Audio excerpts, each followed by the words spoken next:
This video is brought to you by Tokyo Treat and Sakura Co.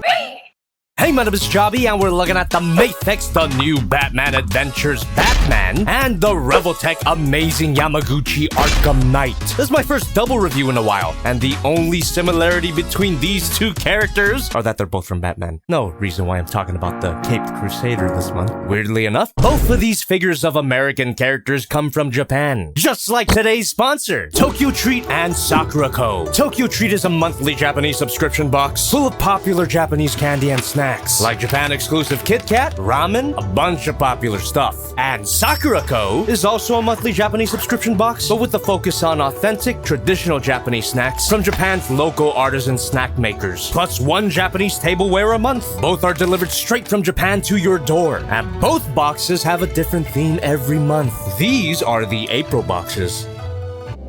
Don't. You get April's theme if you order in March, May's theme in April, yada yada, and April's theme is Sakura. The boxes contain a lot of Sakura flavored snacks. Didn't know you could eat that. And if you don't know what any of this amazing stuff is, you get a booklet explaining every snack that's in the box, which also has a lot of information about Japanese culture. Also, most of the snacks in April's Tokyo Treat box are limited edition snacks that are only available in Japan this month, like these peach Kit Kats, cherry Pocky, and didn't know Phantom 8 come. Don't want to be a savage about it. I got this glass in last month's Sakura Co. box.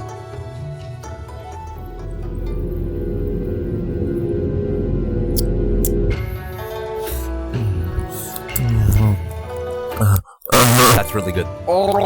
Reminds me of when I was turning tricks in Okinawa. So check out the links in the description and use my code JOBBY to get $5 off your first Tokyo Treat order or $5 off your first Sakura Co. order. The same code for both links. Thanks for sponsoring me again, you beautiful boxes. For the right price, I will gladly drink your spum. You'll also find time codes in the description, so you can watch these reviews in any order. But let's start off with the MAFEX Batman. This design comes from the new Batman Adventures, as indicated by the box, which was pretty much the third and final season of Batman the Animated Series, considered to be one of the best pieces of Batman media ever, and I'm inclined to agree. And if you grew up with the show or remember what Kids WB is, leave a like and a comment. But if you didn't, I'm calling your parents. Full disclosure, this figure was not given to me for free. I bought it myself. Links in the description. Jesus, you gotta be Bruce Wayne himself to afford that comfortably. Not saying that I'm Bruce Wayne. And right out of the box, the Dark Knight stands up tall and proud. No, he does not. Fortunately, you get a stand, some assembly required, and it's got a hinge joint, swivel, claw. Does a good job at keeping him standing, and once you do that, the painting and the sculpting on this figure is awesome. The folks at Medicom Toy did an excellent job at capturing the show's art style. It's as if Glenn Murakami and Bruce Timm drew this thing into existence. I mean, they did. Getting a major Roger Rabbit effect here. Not that Roger Rabbit, though. I can't believe people are actually excited for that trash. In terms of replicating the animated design, this figure does a way better job than the DC Collectibles, the new Batman Adventures Batman. Anyone remember this ancient review? Fun fact about that, if you watch that review all the way to the end, which you should do for all of my videos, by the way, after the subscribe screen, that was actually the debut of the...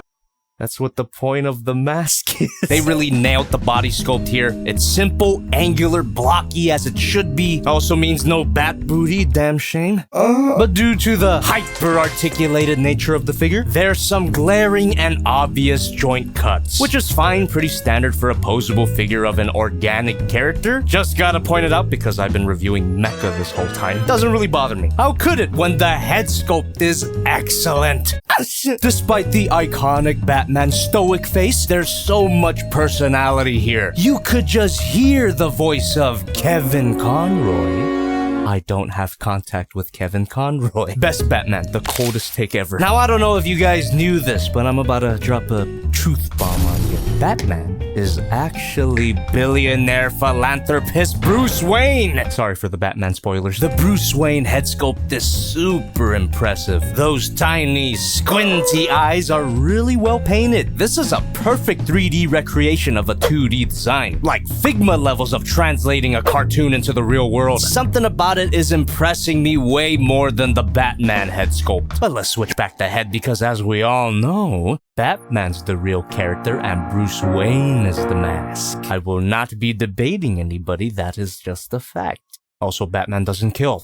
I've been throwing out the most basic bitch Batman opinions ever, but people will still find a way to get mad at it. Unfortunately, the figure's cape is not as impressive, at least on first glance. There's a really noticeable difference in the finish of the plastic and the cape. It doesn't flow naturally, but I don't know how they would have engineered it any other way without compromising the cape's posability. Bendy wires on each side, that's pretty much unlimited. And if you get it into a dynamic pose and squint your eyes, it don't look bad at all. But if this bothers you too much, you can pop the head off again, remove the unholy abomination Batman. Not only does this look disgusting, it's not show accurate at all. Unlike this incredibly show accurate but unarticulated cape. Of course, I prefer articulation, but this looks so good. But it would have been nice if there were several non-articulated capes. Maybe a swooshy one like the DC collectibles, or a flared out cape so you can replicate running poses. That might be a little more annoying than just having an articulated cape, but I'm just throwing out suggestions to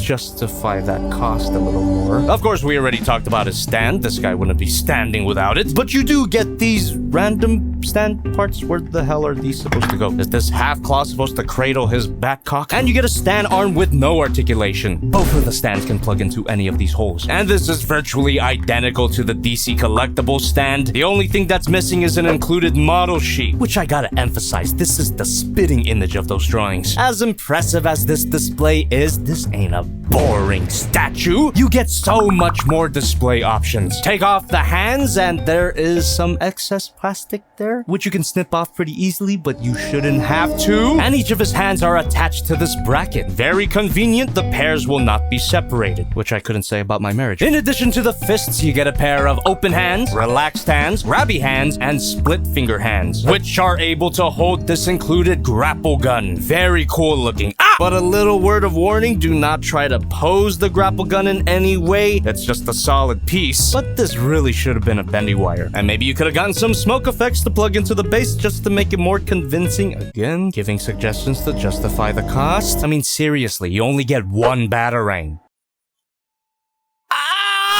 Very sharp and very tiny, don't lose it. But I like the sculpting and the shiny metallic paint. Looks good. The figure feels good as well. All the joints are nice and solid. It doesn't feel delicate at all. Despite how thin it might look, the ankle will not snap off like a certain other figure. Time was not kind to this guy. I can relate. And that's not the only reason why the DC Collectibles figure is obsolete. The MAFEX figure is super posable. Ball joint at the head, can look up and down. And if you remove the cape, you can see that it's a dumbbell joint. That opens up for more neck articulation, but Lord in heaven, please put it out of its misery. Every ball joint can be a swivel. Ball joint at the shoulder, and a ball joint at this armpit piece, which acts as a butterfly joint. It also lets the shoulder shift down. You get a full shoulder rotation, arm moves out, bicep swivel, double bend at the elbow, and a weirdly tight hinge joint at the wrist. Way too tight for the size. Insert your mom joke here. And a swivel where the hand connects. Ball joint at the chest, and every ball joint can be ball joint at the waist, and of course. And all of that allows for an ab crunch. No additional detail is revealed if you were curious. An arching back, and some good side to side. The hip can shift down, and that allows for a full hip rotation. Ball joints here, by the way, and that gets you up. Pretty good spread. No dedicated thigh swivel, but the ball joint lets you fake one. Double bend at the knee, swivel at the base of the ankle, up and down at the ankle thanks to the hinge joint, similar to the wrist, and a swivel at the base of the foot itself. But rotate that hinge joint and it acts as a beautiful ankle pivot. And you get a toe bend. Damn! damn good articulation and fun to handle. A lot of posability here, but because of how this design looks, you're sometimes gonna break the sculpt in weird looking ways. Or is that just me? I think this picture looks weird. You just gotta know what poses work and don't. And if I say so myself, I did a pretty good job. Sucking myself off, get it? I just want to see if it's possible to stand them up on its own. God is real. Size comparison time. Here's Figma Modic Economy, SH Monster Arts Godzilla, Transform Element OP Leader. My previous review, the Planet X Caucus, which a lot of you pointed out kinda looks like a robot Batman. You see, this is why I make the jokes and you don't, because I'm not a fucking hack. I'd rather make the same dick jokes over and over. And the DC Collectibles, the new Batman Adventures Batman, which makes me appreciate just how good the MAFEX figure is. And he really turned my opinion around on MAFEX. The first figure I got from this line was not the best, but even so, it ain't worth $100. But you know I'm gonna get more animated Batman figures than MAFEX does them. Can't wait for a Joker. Not that one. And now for something a little more worth the price. Just a little bit. Don't mind the wardrobe change. I just realized in the middle of filming that I missed a good opportunity. Better late than never. The Revoltech Amazing Yamaguchi Arkham Knight is based on the Arkham Knight from the game Arkham Knight. Take a drink every time I say Arkham Knight. I know this character is a bit contentious among fans, but I actually love his design. I even love the game Arkham Knight. And yes, I actually did play it. I even played Arkham City. Does that make me a gamer? Am I allowed to say the gamer word? Well, to be fair, I didn't play it until 5 years later, and I avoided spoilers the whole time. Which there will be in this review, if you couldn't tell by his accessories, goddammit. So a major issue right out of the box. His utility belt is in 2 parts there, swivels, but the right belt piece did not plug in at all. No matter how hard I pushed on it, it would not attach. Is it fair to say that an issue like that is inexcusable? Links in the description. It's not that bad. It was an easy fix. All I did was dab a little super glue on the peg, a little bit inside the hole. I'm removing the legs to take off this diaper, get my thumb in there, and really pushed on the piece to get it attached. And now, it won't come off even if I try. With that out of the way, the painting and the sculpting on this figure is amazing. As far as I remember, this is a fairly accurate recreation of his in-game model. But I have to assume that there was some artistic liberties taken. There's gotta be. This was sculpted by the amazing Yamaguchi Katsuhisa. Hyper-articulated, hyper-exaggerated abominations are his signature. But Arkham Boy here is the least exaggerated Yamaguchi figure I have. Pretty true to the original design. But I know for a fact that not everyone is into this design. I've heard criticisms that this is too busy looking. But I totally get it, and you have to acknowledge that this is just a symptom of modern character design in general. It's like modern gamers can't handle simple blocky shapes. Everything's just gotta look more complicated than it practically would be. I mean, Jesus, look at all these straps. This costume must be a bitch to put on. And while we're at the back, gotta say that it looks fantastic as well. But why am I even pointing out the back? It's not like this thing transforms, right? We'll get to that, but let's talk about his other stuff first. The hands are removable, which allows you to switch out these pair of fists for a pair of open hands, or more like claw hands. There's one 2-finger hand, which you can replicate the totally not stupid reveal with, one pointing hand, and a pair of grabby hands, which you can fit these included daggers into. They won't be falling out. Always got that gorilla grip. Very cool weapon. And you get a pair of vibrant red katanas. She's got my back. I actually don't remember these swords from the game, but maybe these swords are more relevant for his other mode. They look really good as well. And just in case you handled the figure like a buffoon, you get a pair of extra wrist pegs. But if you lose one of these, then you're fricked. This figure also comes with a stand, some assembly required again, plugs into any of these holes, and it's got a hinge joint, swivel, hinge joint. This claw's got a major bitch grip, so I suggest you remove that and plug it into the figure directly. Just opens up the possibility of more display options, but he doesn't need the stand to stand up normally. Mostly, if the hinge joints are too loose, you can actually tighten these up with a screwdriver. But of all the accessories this guy comes with, there's no guns. I swear to God, the final fight was a sniper battle. Goddamn liberals, we really do live in a society where Yamaguchi figures feel nice and sturdy again. Good change of pace from the last one that we talked about. Arkham Knight doesn't feel like a wet noodle. At least the figure, dramatically, he kind of does. And as you can imagine, this guy's super posable. Ball joint at the head and the base of the neck allows him to look up that far. The collar kind of gets in the way. Something in the way. Looks down really far and some great side to side. Every ball joint can be a swivel, a butterfly. This bicep pops off very easily. And I'll pop this off to give you a better look. There's a swivel at the shoulder, but it doesn't connect horizontally like most shoulder joints. That allows for an excellent butterfly joint. But if you work this crazy hinge joint along with the shoulder ball joint, every ball joint, you could get that standard full rotation at the shoulders. All these shoulder joints have a sort of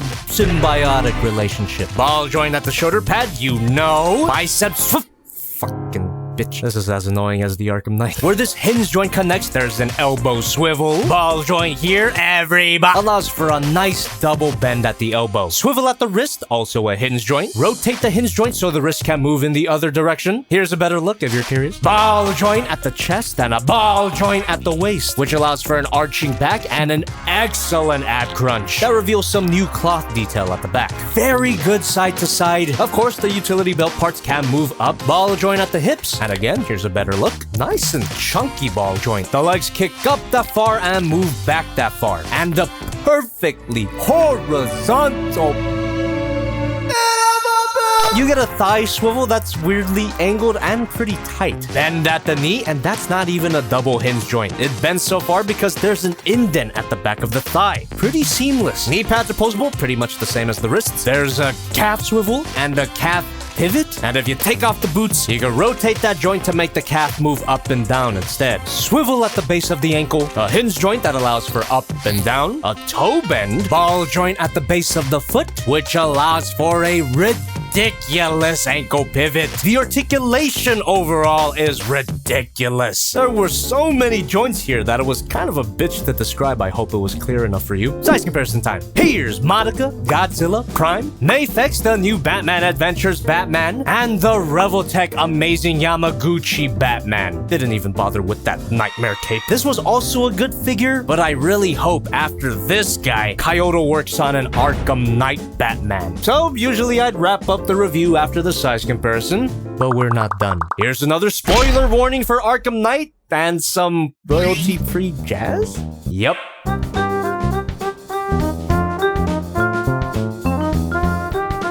So that's why it comes off easily.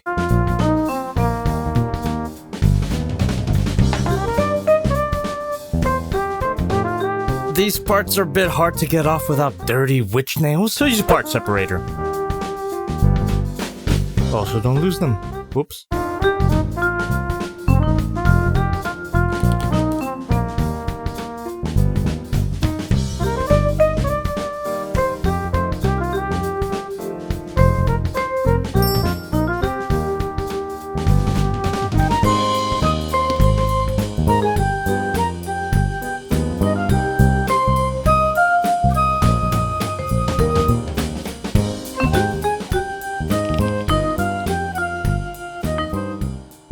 And here we have the Red Hood, also known as one of the most predictable plot twists ever. Regardless of how they executed that reveal, I think the painting and the sculpting on this mode is fantastic. And this is my favorite design for the Red Hood. I know it's just the Arkham Knight, but red, but there's something about that shiny, glossy red paint that enhances that base design. I think I like how this looks more than the Arkham Knight, especially that new head sculpt. There's even a super subtle dark red gradient that adds a lot of depth, and it's accentuated by that super shiny paint. The paint job's surprisingly durable as well. It's gonna take a lot of effort to break this with your nails. But that's not even all!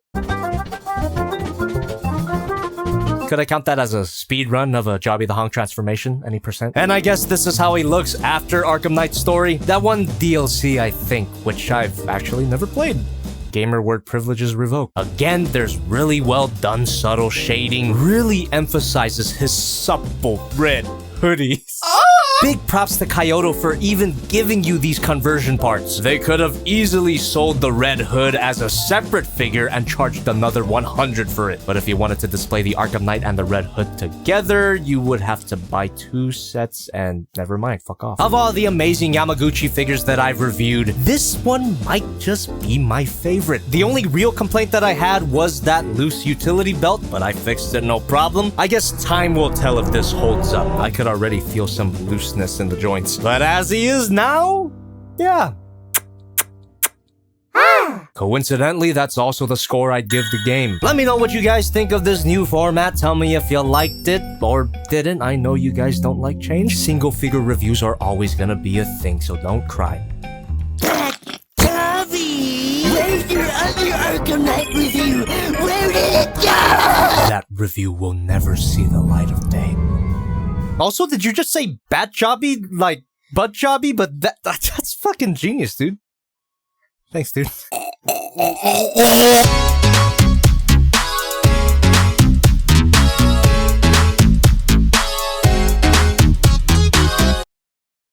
Hey, my name is Jobby.